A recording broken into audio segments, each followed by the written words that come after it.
Olá, como vai? Seja bem-vindo, seja bem-vinda. Estamos hoje aqui com o professor Virgílio Arraes, que vai com a gente acompanhar, vai nos falar sobre a foto que nós trazemos, que é uma foto do integralismo, o partido de extrema-direita criado no Brasil em 1932, sob as linhas do jornalista Plínio Salgado. Ele, então, dirigia esse partido e essa linha ideológica e criou, então, o integralismo, a direita no Brasil. Professor, primeira pergunta que a gente faz na questão do integralismo, não faz nem a respeito do integralismo, mas de fascismo. Qual seria a melhor definição de fascismo? O fascismo seria um movimento de extrema-direita, estruturado a partir da Itália, como uma reação imediata à ascensão do comunismo. Então, o fascismo vai congregar elementos que depois vão influenciar outros movimentos de extrema-direita, como o nazismo, como o integralismo, né? Ainda que ele tenha tido elementos característicos, né, distintos de outros, né, de vertente similar, ou seja, da própria extrema-direita. Então, a ideia de um militarismo exacerbado, em função dos seus primeiros militantes serem quase todos egressos das Forças Armadas italianas e terem participado, né, da Primeira Guerra. Uma questão também vinculada a uma hierarquia muito grande, e aí influenciada pela das Forças Armadas também, um certo assim, irracionalismo, né, no sentido de paixões exacerbadas na política e, dessa forma, um ódio muitas vezes voltado tanto à extrema esquerda como parte da própria direita, como o liberalismo. Professor, a gente pode dizer que o integralismo seria o fascismo tupiniquim, o fascismo brasileiro? Há elementos comuns, né? Mas há também diferenciações, como, por exemplo, o apego dos integralistas com o catolicismo, diferentemente do nazifascismo, que tinha uma vertente mais, para os cristãos, pagã. Daí a simbologia adotada na Itália e na Alemanha, que é anterior ao cristianismo, por exemplo. Mas havia, dentro do movimento integralista, talvez por ter sido o maior do país até então, né, ainda que não fosse propriamente um partido político, diferentes vertentes. Então, por exemplo, a do Gustavo Barroso era próxima do nazismo, antissemita, inclusive, né? Já a do Plínio Salgado e do Miguel Reale, que eram os dois outros líderes mais expressivos, já mais próximos da extrema-direita da Itália, ainda que Plínio Salgado tenha querido dar um ar, digamos, diferente, com a questão da própria Igreja Católica. Nisso ele se aproximaria mais do integralismo lusitano, né? De Salazar, de Antônio Salazar. Pré-salazarista, mas que depois teria elementos de apoio a Salazar. Como parte dos integralistas depois vai apoiar Vargas, né?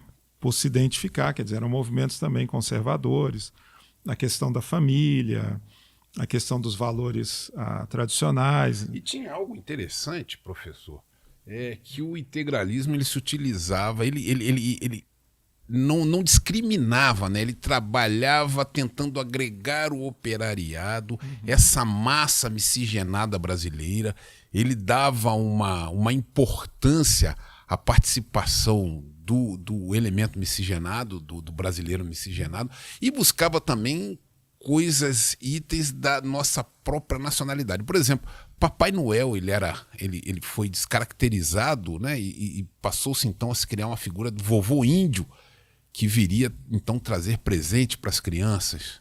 Ele procura adaptar determinados costumes identificados como originários em países europeus às nossas práticas, às nossas tradições, né? Ao nosso folclore.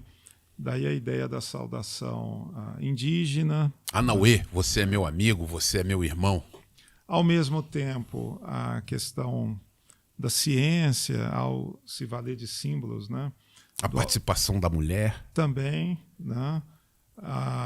Então, ele é um reflexo tardio de uma modernização bastante desigual do Brasil, do urbanismo, da industrialização.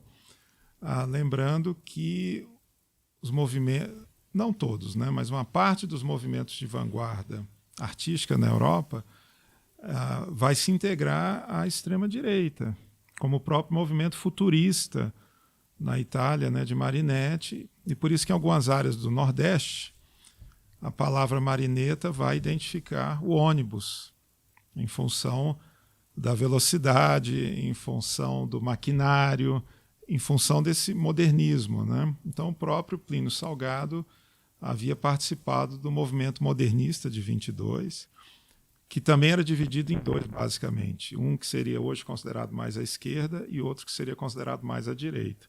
Então, Salgado já fazia parte, digamos, dessa vertente mais à direita ou mais conservadora. Professor, o símbolo do integralismo era a letra sigma. Significado de somatório, representando uma soma de partes, formando então esse partido. Eles deram de 600 mil a 1 milhão de filiados ao integralismo. As estimativas não são tão precisas, até porque os registros de época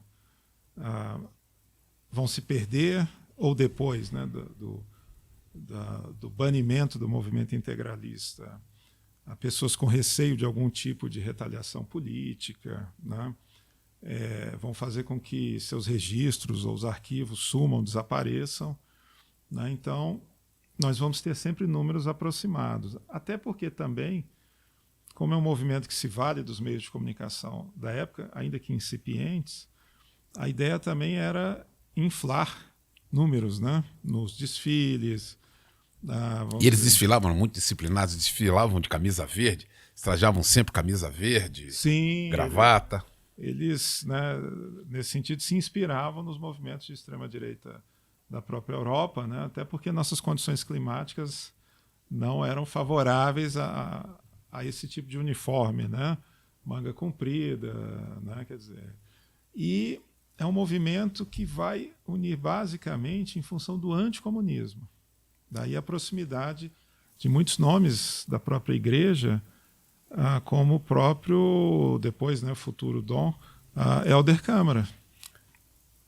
E uma questão que vai ser colocada na época, que eles eram chamados, né, de melancias, porque seriam verdes por fora e vermelhos por dentro, em função de determinadas inclinações sociais, né, que segmentos mais reacionários não aceitavam, né? Então, também, digamos, esse adjetivo considerado pejorativo, né, na época, né? O movimento vai se destacar mais no sul, onde vai ser mais próximo, dependendo da localidade, ou do fascismo ou do nazismo, e no Nordeste, no Ceará, especificamente, onde vai eleger, se não me engano, os únicos parlamentares. A eleição estava marcada para 38. Uhum. Getúlio Vargas, então, alega que estava sendo... havia o risco de um plano de tomada de governo, de derrubada de governo, o plano Cohen. Isso tem a ver com o integralismo também. Havia um integralista por trás disso, Olímpio Mourão? Isso. Nas Forças Armadas havia uma simpatia grande, principalmente entre os jovens oficiais, tenentes e capitães, também influenciados por um outro movimento que viria, né, de um local bem distante, a Turquia, né, que foi um movimento encabeçado pelos militares com vistas a renovar a Turquia depois do fim do sultanato. Então, a laicização, uma adaptação maior à urbanização. Né? Então, Kemal Atatürk, né, o pai dos turcos, vai chefiar esse movimento, e isso vai inspirar parte do oficialato brasileiro, muitos dos quais decepcionados com a oficialidade alemã depois da derrota da Primeira Guerra, insatisfeitos com a oficialidade francesa, em função dela não ter conseguido derrotar o exército alemão, e por desconhecimento do que eram ainda os Estados Unidos ou as tropas americanas. Então, como uma espécie de alternativa, né, esses jovens turcos militares vão influenciar. Quando há o integralismo, né, já que na extrema-direita da época havia a exaltação dos valores das lideranças militares, então muitos vão se entusiasmar. E um deles é, na época, o capitão Olímpio Mourão, que depois, mais de 25 anos depois, né, sairia de Juiz de Fora. Com os tanques em direção ao Rio de Janeiro, em 30 de março de 64. Isso, para depor, né, o presidente João Goulart. Ele produz, depois se sabe que teria sido ele, esse documento apócrifo, que seria uma alusão a um político comunista da Hungria, Bela Kun, né, uma variante do sobrenome judeu Cohen, Kun, Khan, né, e que atribuiriam a determinada conspiração. E então vai ser um dos pretextos de Getúlio Vargas para não realizar as eleições em 38 e dar um golpe dentro do golpe. Seria 37. Né? Ainda que alguns digam que 34 o regime teria sido regularizado, né? Mas é um assunto controverso. Os integralistas tentaram novamente formatar uma frente partidária recentemente. Em São Paulo eles se reuniram, a juventude integralista. Até depois do processo de redemocratização na década de 80, curiosamente, um dos líderes era, em São Paulo, né, irmão do então deputado Suplicy. Né? Então, de um lado, um irmão que seria, né, na época, bem mais à esquerda, e de outro lado, outro irmão bem mais à direita. Né? Mas já não tinha mais o apelo, até em função do papel que tanto a Alemanha como a Itália vão ter na Segunda Guerra, e no caso da Alemanha muito mais dramático e trágico, né? Com os campos de extermínio, com o racismo a um grau altíssimo, né? De modo que qualquer movimento associado ao nazifascismo, né, se tornasse pária. Né? E ainda que haja tentativas de explicação, de diferenciar, né, de um modo geral, não haveria uma justificativa plausível, né, para se tentar, digamos, ressuscitar essa extrema-direita da década de 30 ou nos anos 80 ou no século XXI, sem que ela esteja associada a ideias antidemocráticas, como na época já era, né, tanto Mussolini como na Alemanha também, em outros países, como na Iugoslávia, Romênia, né? A ideia da antidemocracia, do racismo, ou seja, de uma série de valores que hoje a Constituição brasileira repudia de forma veemente. Né? Então, esses movimentos hoje ou são proscritos pela lei, ou não atrai em função da mudança, né, do perfil, vamos dizer assim, político e sociológico da população, né, rumo à democracia, rumo à valorização da igualdade, da pluralidade, da diversidade. Professor, agradecemos as suas considerações, suas análises, seus comentários a respeito dessa foto que trouxemos hoje, uma foto que integralistas estão reunidos ao redor do sigma, símbolo então desse integralismo brasileiro. Agradecemos a sua companhia e agradecemos a presença do professor Virgílio Arraes. Esperamos você para uma próxima oportunidade. Muito obrigado.